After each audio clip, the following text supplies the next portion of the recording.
My name is Naomi Carter.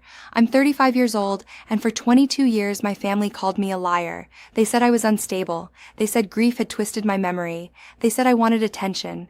And when I was 13 and told the truth about what my father did to me, my family didn't ask what happened. They asked why I was trying to ruin his life. By the next week, I had been cut out of his will. By the next month, I had been cut out of the family. By the next year, it was like I had never lived in that house at all. Then my father died, and at his funeral, a woman I had never met sat beside me, placed a sealed envelope in my hands, and said 6 words that changed everything. Your mother asked me to wait.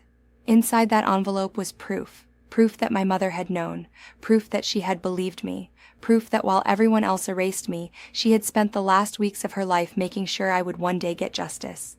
And by the time my siblings found out what she had done, it was too late for any of them to stop it. Before I take you there, do me a favor and like the video if stories about truth, family secrets, and hard-earned justice are your kind of thing. Subscribe if you want more real stories that don't let people hide behind polite lies. And now let me take you back to the Tuesday afternoon my brother called to tell me our father was dead. The call came at 2:47 p.m. on a Tuesday, between a half-finished spreadsheet and a cup of coffee I had already forgotten to drink. I was at my desk on the 3rd floor of Dalton & Pierce, a mid-sized accounting firm almost 400 miles from the town where I grew up.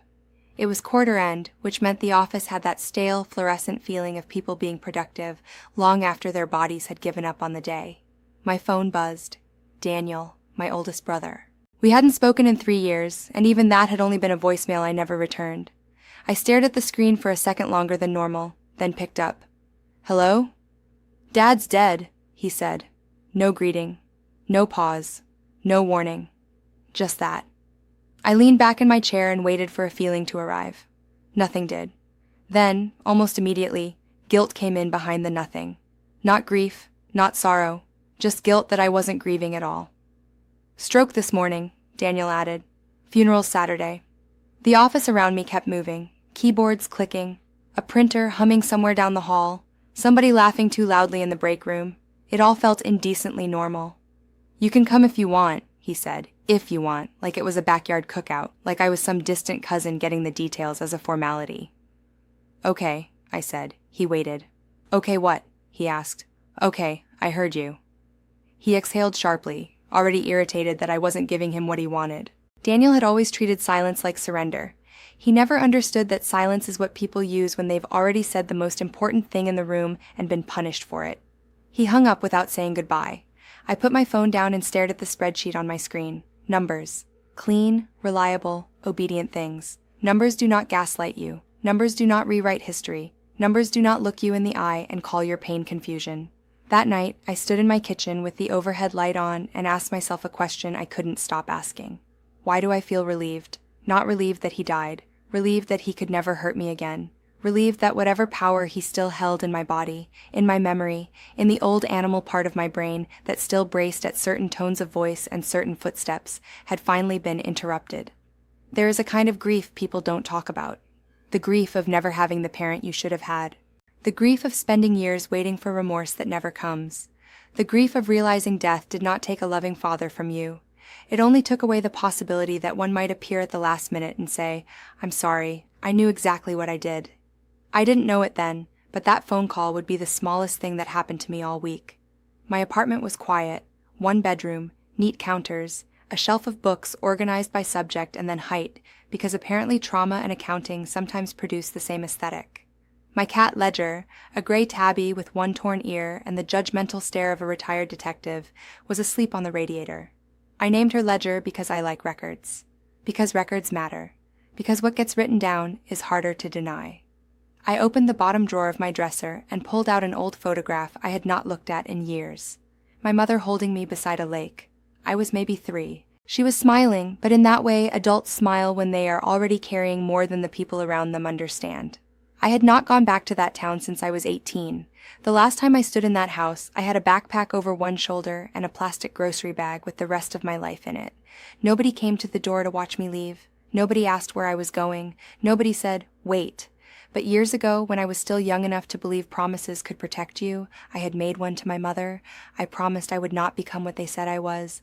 I promised I would finish things. I promised I would keep going, even if I had to do it alone, so I didn't go back for him. I went back for her. I requested 2 days off. My boss asked if I needed more. I said 2 would be enough. He didn't know my family. 2 days was practically generous. I packed a black dress, flat shoes, a navy cardigan, toiletries, phone charger, medication, and a notebook. I did not pack hope. Hope had never been useful in that town. The drive took 6 hours and 3 gas station coffees. By the time I crossed the county line, the trees had started turning. Not fully. Just enough gold and copper at the edges to make it look like the world was quietly catching fire. And then there it was, the same water tower, the same blinking yellow light at Main and Cedar, the same church signs with their cheerful lies about grace and forgiveness, the same brick storefronts pretending time had done nothing to them. I drove past the high school where I first said the truth out loud. Past the auto parts store my father had managed for 26 years, where people called him solid, dependable, one of the good ones. Past the gas station where Daniel worked summers and learned, I think, that if you say something confidently enough, most people will mistake confidence for character. Small towns don't forget. They just agree on which version of the truth is easier to live with. I checked into the Pine Hollow Motor Lodge 3 miles outside town. The woman behind the desk glanced at my ID, then at me, then back at my ID. "Carter," she said. "You related to Richard Carter?" I smiled without warmth. "I'm Elena Carter's daughter." It took her half a second to understand that I had answered a different question than the one she asked. Then she slid the key card across the counter and told me checkout was at 11. The room looked exactly like a room that rents by the night and hopes nobody asks too much of it. Thin carpet, one sad landscape print, a bedspread in a color best described as defeated beige. The window looked out over the parking lot and an ice machine that groaned every time it exhaled. I sat on the edge of the bed, still wearing my coat. 3 miles away, the house I grew up in was filling with casseroles and borrowed sympathy. People would be telling stories about my father's work ethic, his laugh, his love of family. Somebody would call him a pillar of the community. My name would not come up. I had been removed from that story years ago. Not because I left, because I spoke. I lay down without turning on the television and listened to the wall unit rattle. I thought maybe sleep would come. It didn't. What came instead was memory. The church smelled like lilies and furniture polish the next morning. I've never trusted lilies. Too pretty, too eager to make death look respectable. The funeral was at Grace Methodist, the same church where my parents got married, where my mother's funeral had been held, and now where my father lay in a closed casket surrounded by floral arrangements from people who had only known the version of him that waved at barbecues and paid for church roof repairs. I arrived early and sat in the last pew near the door. Old habit. Always know where the exit is. People trickled in wearing black and soft expressions. Neighbors, former co-workers. Women who had once patted my shoulder and told me to be strong after my mother died. Men who had shaken my father's hand and said he was doing his best raising kids alone. Then my siblings arrived. Daniel first, in a dark suit that didn't quite fit at the shoulders, moving with the purposeful stiffness of a man who believes funerals are management opportunities. Then my sister, Claire, in black heels and a face already arranged into sorrow. Then my younger brother, Owen, 32 now, taller than I remembered, still carrying that slight uncertainty in the shoulders like he had never fully learned how to occupy space in our family without apologizing for it. Owen saw me first. For a split second, he started toward me. Then Daniel touched his elbow. Not roughly, not dramatically, just a small steering motion. Owen changed direction. That hurt more than it should have, not because I expected better, because some part of me, the foolish buried part, still wanted it. Claire gave the eulogy. "Our father was a man of principle," she said. "He believed in hard work, family loyalty, and doing the right thing even when it was difficult." I stared at the back of her head and wondered how many lies a person can tell before they stop hearing them as lies at all. She talked about sacrifice. She talked about devotion. She talked about strength. She did not talk about fear or silence, or the way truth goes missing inside families that care more about appearance than innocence. The service ended. People stood. Soft shoes moved against old carpet. The organ sighed its final notes. I waited until the crowd thinned before I rose. I was halfway to the aisle when a woman I had never seen before stepped out from the far pew and sat beside me. She was somewhere in her 60s, silver hair pinned back neatly, blue cardigan, sensible shoes. Her hands shook slightly when she folded them in her lap, but her eyes were steady. "Naomi?" she said, not questioning, confirming. "Yes. My name is Margaret Ellis." I said nothing. "I was a county social worker for 31 years, she said quietly. "I knew your mother." The church seemed to tilt very slightly. Not enough for anyone else to notice. Enough for me. Margaret reached into her bag and took out a large, sealed envelope. Cream paper. Thick. Old. Across the front, in handwriting I knew before I even consciously recognized it, were the words, "For Naomi. When it is safe." My breath caught so hard it hurt. "Your mother gave instructions," Margaret said. "Very clear instructions. I was to keep this until your father died. Then I was to put it in your hands, and no one else's." I looked at the envelope but didn't touch it yet. "I've carried it for 27 years, she said. "Through 3 houses, retirement, and 1 flood. I almost thought I'd die before he did, but a promise is a promise." I finally reached for it. The paper felt heavier than it should have. Or maybe I was the one who had become too fragile to hold certain things lightly. Margaret stood. "There's more truth in that envelope than in this whole church," she said. "Take your time with it." Then she walked away. No explanation, no dramatic pause, no witness, just a woman keeping a promise to a dead mother. I sat there with the envelope in my lap while people continued talking and hugging and stacking grief like folded coats around me.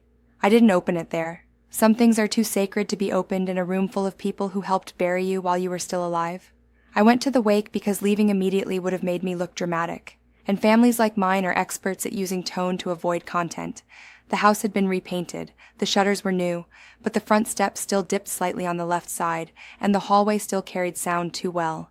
Some things change, some things just freshen their paint. Inside, casseroles covered the kitchen counters. Somebody had set out paper cups and weak coffee. Family photos lined the living room shelves, and I noticed immediately what was missing. Me. Not one picture, not one school photo, not one Christmas snapshot, not one trace. I had not just been excluded, I had been edited. Claire found me first. "You didn't have to come," she said in the tone teachers use when pretending to offer kindness. "I know." Daniel came next, balancing a plate of food he was not eating. "Lawyer's reading the will Thursday," he said. "You're not in it, just so you know." "I know that too." He blinked, like he had expected pain and was insulted to find none. Owen hovered nearby holding a glass of water. He offered it to me without a word. I took it. "Thanks." He nodded, and for a second I saw the boy he had been at 10, standing in hallways absorbing damage like secondhand smoke. I looked past them toward the mantel. My mother's wedding photo was there, Daniel and Claire's graduation pictures, Owen in a baseball uniform, nothing of me. "You kept the whole set," I said quietly. "Just not my part." Claire crossed her arms. "Don't do this today." I looked at her. "This started being done to me 22 years ago." Daniel stepped closer, voice low. "You always know how to make everything about yourself." There it was, the family anthem. I almost laughed, because if people had heard the truth I carried all those years and still believed I was the one making things about myself, then there really was no fixing any of it. I left before anyone could decide to be generous in public and cruel in private. Back in the motel room, I locked the door, sat on the bed, and placed the envelope in front of me. There are moments in life that feel like standing on the threshold of another version of yourself. This was one of them. I used the little manicure scissors from my toiletry bag to cut the envelope open along the top.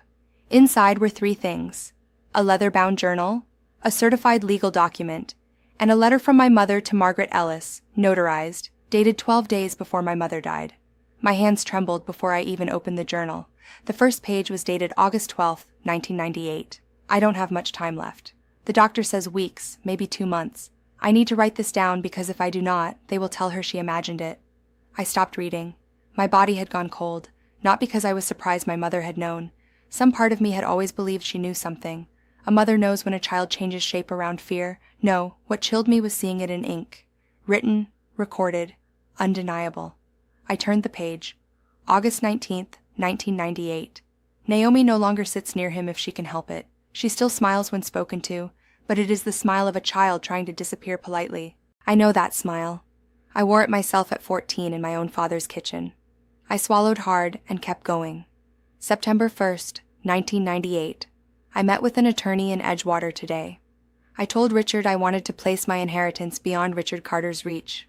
He explained an irrevocable trust in terms simple enough for me to follow, which I appreciated because pain makes everything harder to think through. I told him I needed to protect what is mine before October. He did not ask me why. Good man. I reached for the legal document next. Irrevocable Trust of Elena Marie Carter. Established August 15, 1998. Trustee, Briar Lake Fiduciary Services. Sole beneficiary, Naomi Elaine Carter. Assets listed beneath that: lakefront property, Lot 7, Briar Lake. Cash assets of $340,000 from settlers' separate inheritance. I stared at the page. My mother had created a trust, a separate estate, a legal wall around money and property that belonged to her family, and she had left all of it to me. Not jointly, not vaguely, not someday maybe depending on conditions, to me. And no one had ever told me. I opened the letter to Margaret. If anything happens to me before I can place these papers in Naomi's hands, keep them. Do not give them to Richard. Do not give them to the children. Give them only to Naomi when Richard is dead. Only then will she be safe enough to know what I have done. Safe enough. My mother had been dead 27 years and was still planning around my father's ability to punish me. That was the part that broke something open in me. Not the money, not the house, the accuracy. She had known exactly who he was. I kept reading the journal long after midnight, September 5th, 1998. I told Richard, I know. I said nothing else. He went pale and left the room. He did not ask what I knew. Men ask questions when there is room for innocence. He asked none. September 8th, 1998. If I cannot protect her while I live, I will protect what may protect her later. Money is not love, but it can buy distance. Property is not safety, but it can keep a roof over a woman no one else defended. I closed the journal and pressed both hands against my mouth. All those years, all those Christmases alone, all those birthdays reduced to normal workdays, all those therapy forms where I never knew whether to check estranged from family or no contact by choice. All those times I wondered whether the cost of telling the truth had been total. And my mother had been out there in the past, sick and dying, building me an exit. I hardly slept. The next morning I called the most stubborn estate attorney I could find within driving distance. His name was Simon Reed, and his office sat above a hardware store in the next town over. He had gray at his temples, rolled-up sleeves, and the expression of a man who had long ago lost patience with bluffing. He read every document without interruption. Then he leaned back, steepled his fingers, and said, "This is one of the cleanest concealed estate cases I've seen in years." "Concealed by whom?" "By your father, almost certainly. Not legally concealed from the trustee, legally concealed from you." He tapped the trust document. "Your mother used separate property. Premarital inheritance, independent attorney, corporate trustee. That structure is hard to break under the best of circumstances, and nearly impossible to break after 27 years of clean administration." I sat very still. "And the value?" I asked. He looked at his notes. $340,000 invested conservatively over 27 years? Depending on administration fees and returns, likely somewhere around $950,000 to just over $1 million in liquid assets. Add the lake property, and you're probably looking at roughly $1.2 to $1.3 million. I laughed once. Not because it was funny. Because my nervous system had run out of normal reactions. Simon kept going. "The more significant issue is not the number, it's the concealment. He knew. He had to know. Your mother would have signed with an attorney, notary, and witnesses. The trustee would have continued reporting to the address or file instructions associated with the estate. Someone intercepted your access to this information. My siblings don't know. They will." He said it like weather. No pleasure, no drama, just inevitability. I looked down at the journal. "My mother knew," I said. Simon's voice softened a fraction. "Yes," he said. "She did." There are events that split your life into clean before and after categories. For some people it's a wedding. For some, it's a diagnosis. For me, it was sitting in a second-floor office above a hardware store, learning that my dead mother had believed me all along. And if that had been the only truth waiting for me that week, it still would have been enough. It wasn't. You can't understand what that moment meant unless you understand what happened when I was 13. I told my English teacher first, Mrs. Keller, second period, Tuesday after school. Her classroom smelled like whiteboard markers and old paperbacks. I remember staring at a poster about metaphor and saying the words without looking at her. I remember the silence after, not empty silence, the kind full of immediate decisions. She shut the door. She sat down across from me. She asked me to repeat it. I did. Her face changed. She called Child Protective Services before I even left the building. For years I remembered that as the moment everything fell apart. I was wrong. That was the moment I did exactly what adults tell children to do. Tell the truth. Find help. Use your voice. What fell apart afterward was not my fault. The investigation was brief, humiliating, insufficient, according to the final paperwork. My father denied everything. Claire cried and said I was grieving our mother and confused. Daniel told the investigator I wanted attention and had been acting strangely for months. Owen was too young to say much of anything. And the town, because it was that kind of town, responded to discomfort the way towns like that always do, by protecting the man with a job and reputation over the girl with shaking hands. The same week the case was closed, my father sat at the kitchen table, rewrote his will in front of everyone and said, "This is what happens when you betray your family. Not betray me, not lie, not cause trouble. Betray your family. That language matters, because in homes like that, family does not mean love. It means silence. It means compliance. It means protecting the structure at the expense of the person crushed beneath it." I moved in with my maternal grandmother soon after. She didn't ask for proof. She made up the spare bed and said, "Stay." Sometimes the holiest sentence in the world is just that, stay. She died when I was 21. By then I was already putting myself through school, working nights, studying for my CPA, learning how to build a life out of clean lines and earned things. I sent birthday cards to my siblings for years, holiday cards too, 14 years of stamps and silence. Eventually I stopped. Not because I stopped loving them, because love that never reaches another shore eventually turns into self-abandonment. By Thursday morning, it was time for the will reading. The office belonged to Victor Hale, my father's attorney. Main Street, brick building, second floor, wood paneling old enough to smell like old arguments. There was a coffee machine in the corner that looked like it had survived at least 2 recessions. Daniel, Claire, and Owen were already there when Simon and I walked in. Daniel stood immediately. "Who's this?" "My attorney," I said. He actually laughed. "You're not in the will." "I know." "Then what do you need an attorney for?" Simon answered before I could. "Probably the same reason you'd want one if someone hid over $1 million from you for 27 years.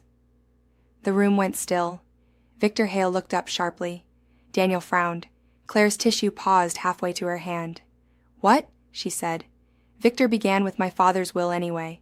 Formal language, predictable assets, the family home, savings, personal effects, everything split equally among his 3 children, Daniel Carter, Claire Morgan, and Owen Carter. I was not mentioned. Daniel leaned back with the smug calm of a man whose worldview had just been formally stamped by legal paper. Then Simon opened his briefcase. "Before we conclude," he said, "we need to place another estate matter on the record." Victor took the document Simon slid across the table. His face changed as he read. "What is that?" Daniel asked. Simon's tone remained almost gentle. "An irrevocable trust established by Elena Carter on August 15, 1998, funded with her separate inheritance and lake property from her side of the family. Sole beneficiary, Naomi Elaine Carter." Claire stared at me. Owen stared at the paper. Daniel let out one disbelieving sound. "That's impossible." "It's certified," Simon said. "Filed, witnessed, notarized, and administered continuously by a corporate fiduciary for 27 years. Victor cleared his throat. "I had no knowledge of this trust." "No," Simon said. "You handled Richard Carter's estate. This was Elena Carter's separate instrument." Daniel stood up so fast his chair slammed backward. "This is fraud." "Yes," Simon said. "We agree. Concealing the existence of a trust from its sole beneficiary for nearly 3 decades is likely fraudulent." Daniel pointed at me. "She made this up. She always does this. She manipulates." Simon slid another paper forward. "This is correspondence from the original law office that drafted the trust. This is confirmation from the trustee. This is a notarized instruction letter from Elena Carter to Margaret Ellis, directing posthumous delivery to Naomi only upon Richard Carter's death." Claire's face lost all color. Owen whispered, "Mom?" "Yes," Simon said. "Your mother." And then he gave them the number. "Current estimated trust value, including liquid assets and real property, is approximately $1.24 million. Nobody moved. The fluorescent light overhead buzzed so loudly it sounded like static in my teeth. Victor Hale sat back slowly, as though doing so carefully might somehow make the document less real. Daniel turned to him. "You're just going to let this happen?" Victor's expression tightened. "This is not something I can let or not let happen. If these documents are authentic, and they appear to be, then this trust has existed independently of your father's estate since 1998. Claire looked at me like she was trying to reconcile me with a person she had spent 2 decades refusing to see clearly. "Why you?" she whispered. I could have answered then. I could have said because our mother knew who would be abandoned, because she knew the others would still have birthdays in that house, Christmases at that table, photo frames on those walls, and a version of belonging I was never going to get back, because she knew I would be the easiest one for him to erase and the hardest one for anyone else to defend. Instead, I said nothing. Sometimes silence is not weakness. Sometimes it is the most accurate response available. Owen looked from me to the paper to Daniel. "If Mom did this," he said slowly, "then she knew something." The words landed like a dropped glass. Daniel snapped, "Don't start." But Owen kept looking at me, and for the first time in 22 years, I saw the truth begin to arrive on someone else's face before they were emotionally ready for it. Claire started crying. Not pretty crying, not delicate grief, the kind that comes when a person feels the floor give out beneath a story they have used to survive. "I didn't know," she said. I finally spoke. "You didn't want to know. That's different." She covered her mouth. I wasn't cruel when I said it. I was precise. There's a difference. Daniel spent the next 15 minutes getting louder. Men like Daniel don't get quiet when they lose control. They get theatrical. He said my mother had been sick. He said medication could affect judgment. He said I had poisoned her against the family. He said he'd fight it. He said I always had to win. He said things that made sense only if you accepted the central lie that everyone had built their lives around. Simon let him finish. Then he said, "Your mother had ovarian cancer, not cognitive decline. She retained counsel independently. She used separate funds. She executed the trust before a notary and witnesses. The fiduciary administration is uninterrupted. You can contest it if you like, but you will spend a great deal of money to lose." Daniel stared at him, then at me, then back at the documents. It hit him then, I think, not that he was losing money, but that the money itself was evidence. If my mother believed me strongly enough to protect me in legal form, then maybe I had never been lying. And if I had never been lying, then what had he spent 22 years defending? He stormed out. Claire stayed seated, crying quietly into a tissue that had long since stopped being useful. Owen stood in the parking lot after the meeting and waited by my car until Simon walked off to make a call. "I was 10, he said. I looked at him. "I know. I didn't understand. I know." He dragged a hand over his face. "But when I got older," he swallowed. "I should have asked. I should have called." I let him stand there inside the truth of that. "I don't blame the 10-year-old, I said. "I blame every older version of you that chose not to wonder." He nodded. He didn't defend himself. That mattered. "Can I read Mom's journal?" he asked. "Not yet." He accepted that. "Okay." Then, after a pause, he said something that almost undid me. "I'm sorry I was too young when it happened and too old when I finally should have known better." That was the first honest apology anyone in my family had ever given me. Not complete, not enough, but honest. And honesty has its own weight when you've lived starved of it. That night I read more of the journal. September 3rd, 1998. I am leaving everything I have separate from Richard to Naomi. Not because I love the others less, but because Richard will make certain they are not cast out. Naomi will be. I must think ahead to the child who will stand outside the circle. September 10th, 1998. I asked Margaret Ellis to keep the papers. She cried. Then she promised. I have learned that the kindest people often shake when they are brave. September 15th, 1998. If Naomi ever reads this, then she outlived him. That thought gives me more peace than morphine. I sat on the motel bed with the journal in my lap and wept without making noise. There are tears that come from pain, and there are tears that come from finally no longer having to argue with reality. The next morning, Daniel called at 6:02 a.m. He opened with, "You are not getting that money." No hello. Consistency has its place. I was already awake, sitting at the motel desk with coffee and a yellow legal pad. My list for the day included, call trustee, confirm property status, notify office I need one more day, try not to dissociate in public. "You can try to contest it," I said, "but Simon says you'll lose." Mom wasn't thinking straight. She had cancer, Daniel, not dementia. You turned her against us. I was 8 when she wrote that trust, Daniel. Be serious. Silence. He hated when facts got in the way of tone. Then he said the thing he always said when cornered. "You always do this." I looked at the legal pad in front of me and almost admired how little language had evolved inside him over the years. Do what? Make everyone the bad guy. "No," I said. "I just stopped volunteering for the role." He hung up. I finished my coffee. By 9 o'clock, Simon had confirmation from the trustee. Quarterly reports, tax filings, property maintenance records, investment statements, 27 years of clean administration. Daniel's contest threat weakened considerably once reality brought receipts. Claire knocked on my motel room door Friday evening. She wore jeans, no makeup, and the face of a woman who had spent the entire day losing arguments with herself. "Can I come in?" I stepped aside. She sat in the plastic chair by the window. I sat on the bed. Two sisters in a motel room, surrounded by wallpaper no one would ever remember. "I keep replaying everything," she said. "All those years, and I think—" She stopped. "I think I knew something was wrong. Not specifics, but enough. I just didn't want it to be true." I said nothing, because people often tell more truth if no one helps them.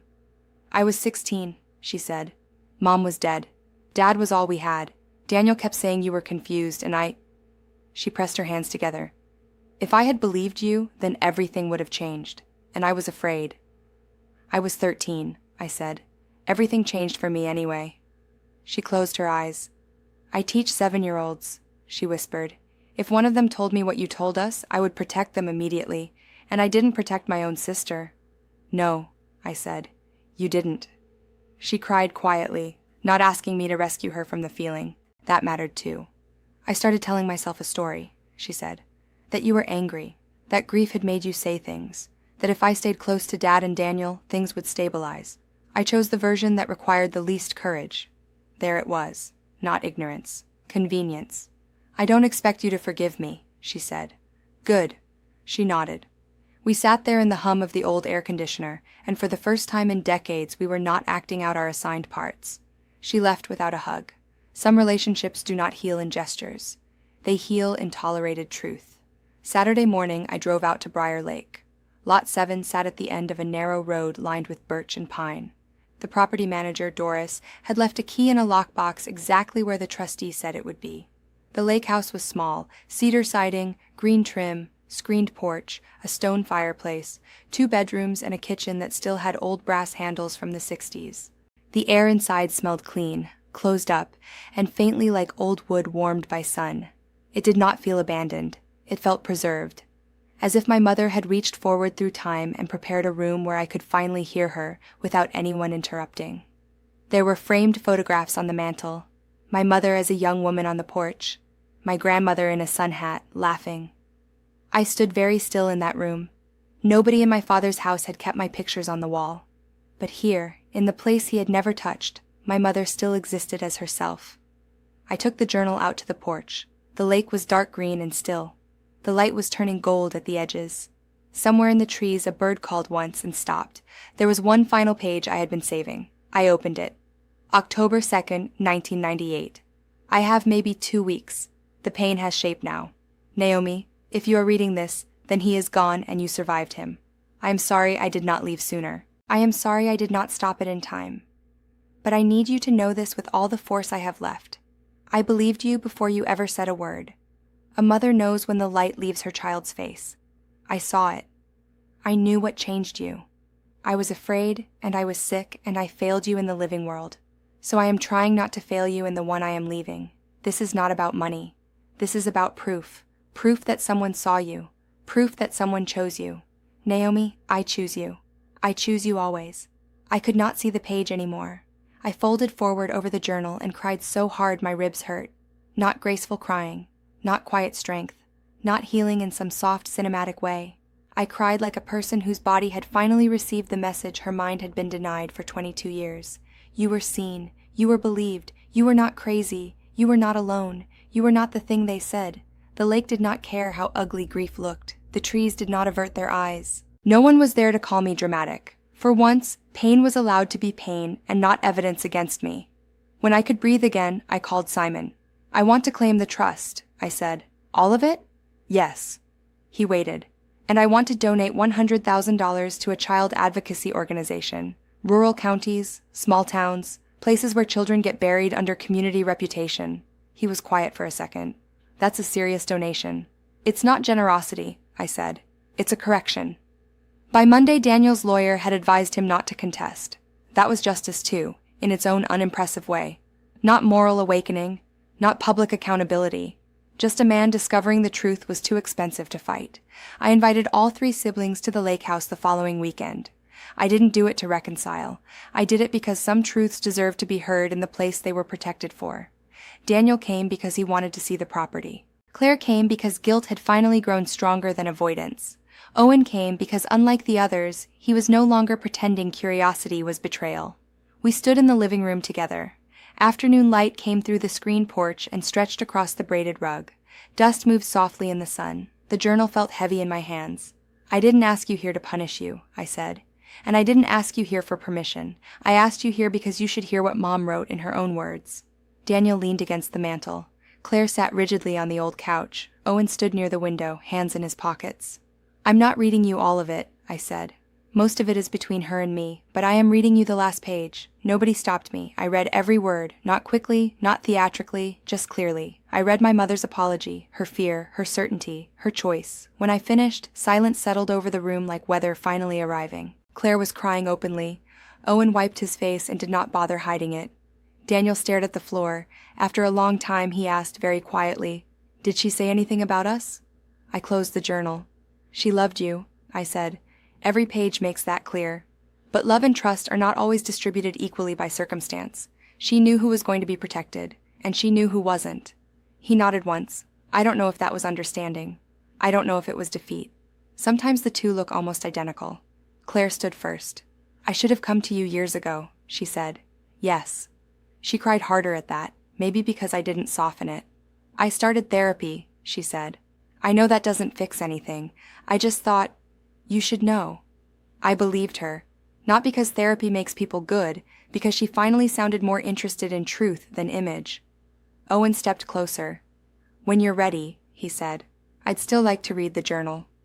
"I know." Daniel went outside. I followed him a minute later and found him standing beside his truck, staring at the lake. "I was 18, he said without looking at me. "Dad told me you were lying, and if I believed you—" He trailed off. "Then he was a monster." I stood beside him, but not close enough to suggest comfort. "Yes," I said. "That was the choice." He laughed once, bitterly. "I chose wrong." "You chose easy." That landed. He rubbed the back of his neck.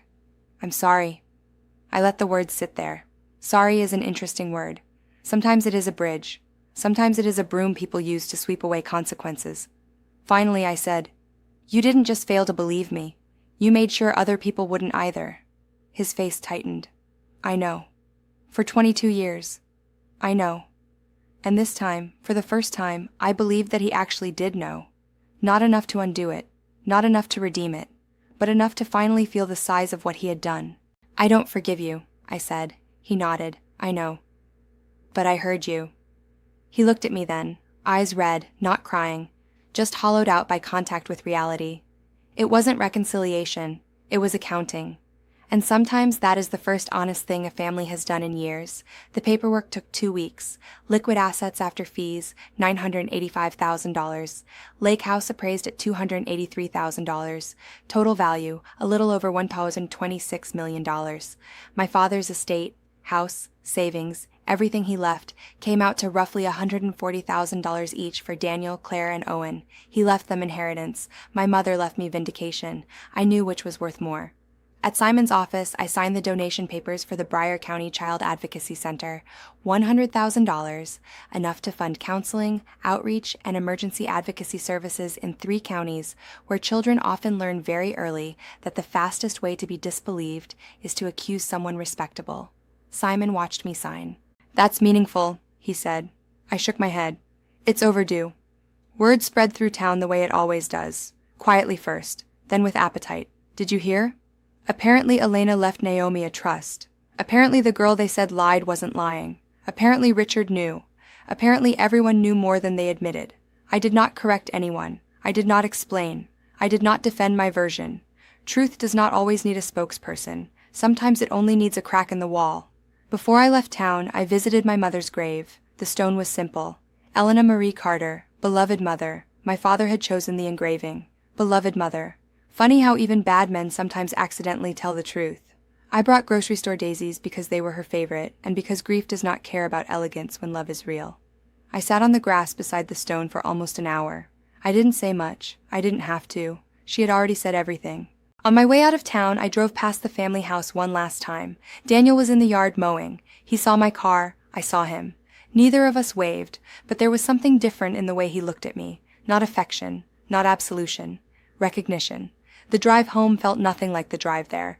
When I left my apartment 10 days earlier, I had been going back toward something unfinished. Now I was returning from something settled, not healed, not magically transformed, but settled. There is power in things finally being named correctly. I called my friend Tessa somewhere around hour 4. "It's done," I said. "How do you feel?" I thought about it. Like I finally caught up with my own life. She was quiet for a second. "Good," she said. "Now go home and apologize to your cat."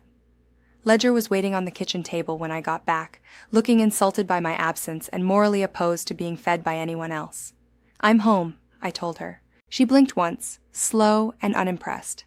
I set the journal on my bookshelf beside the photo of my mother holding me at the lake. Then I stood in my little apartment and realized something I had not felt in years. Safety. Not because the world had become safe.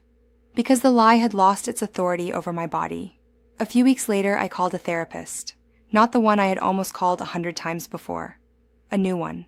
Her receptionist asked, "Is this urgent?" And for the first time in my adult life, I answered honestly, "No, but it's time." That mattered. Healing does not begin when the bad thing happens. It begins when the nervous system finally believes the danger has ended. Owen texted me a week later. Just a photo of sunset over a highway and the words, "Thinking about Mom." I replied, "Me too." Claire sent a card, short note, no excuses, I started therapy.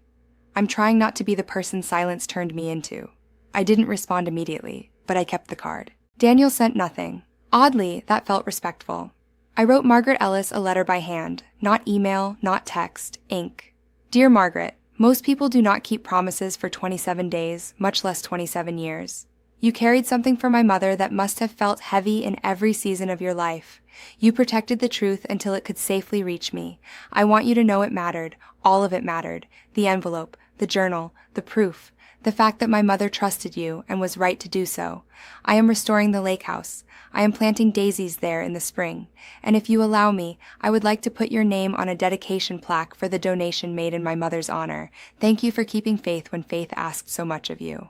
With gratitude, Naomi." I mailed it on a Tuesday morning and cried in the post office parking lot for reasons that had nothing to do with sadness and everything to do with finally understanding that goodness had been present in my story all along. Not enough to stop what happened. Enough to keep the truth alive. By April, the lake house was finished. Fresh paint, repaired porch screens, sanded floors, the same view, the same water, the same silence, but now it felt earned. I drove up with Ledger in a carrier on the passenger seat. She complained the entire way as if personally offended by scenic routes. The contractor had left the key under the mat with a note. "Looks good. Your mom would be proud." I unlocked the door and stepped inside. Sunlight moved across the floorboards. The air smelled like pine and fresh paint.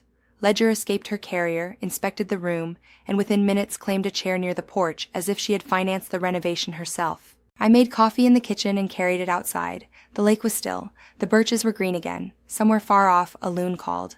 And I thought about everything my father had tried to leave me with. Shame, doubt, isolation, the story of myself as a problem. He failed. Because in the end, my mother had left me something stronger. Not just money, not just property, a record, a witness, a final refusal to let the world rewrite what happened to her daughter. I sat on the porch and opened the journal again. I no longer read it searching for proof. I read it the way people reread letters from the dead when they want to remember that love existed in specific language. I choose you. I choose you always. Some sentences do not end when the page ends. They keep building shelter long after the writer is gone. If you've stayed with me this far, thank you. Stories like this are hard to tell and harder to hear, but sometimes hearing them is how we remember that silence is not the same thing as peace. If this meant something to you, like the video, subscribe, and share it with someone who needs the reminder that truth may take its time, but it does not stay buried forever. I didn't come back for revenge. I came back because my mother asked me, in every way she still could, to finish what life interrupted. So I did. My father left his loyal children a house and some savings. My mother left me the truth. And if you've ever had to choose between money and truth, between belonging and honesty, between being welcomed and being real, then you already know why I would choose the truth every single time. Because money can change your circumstances, truth changes your spine. And after 22 years of being bent beneath a lie, I finally stood up straight. The daisies bloomed in June. I planted them myself along the front of the lake house where the soil was soft enough to work with my bare hands. Ledger supervised from the porch like middle management. The water caught evening light in long ribbons of gold, and for the first time in my life, the silence around me felt like protection instead of punishment. Sometimes I still think about that church. The lilies, the polished wood, the people who said kind things about a man they never really knew. But I don't feel rage the way I used to. Not because what happened became smaller, because it finally found its proper scale. It was never my burden to carry alone. That was the lie.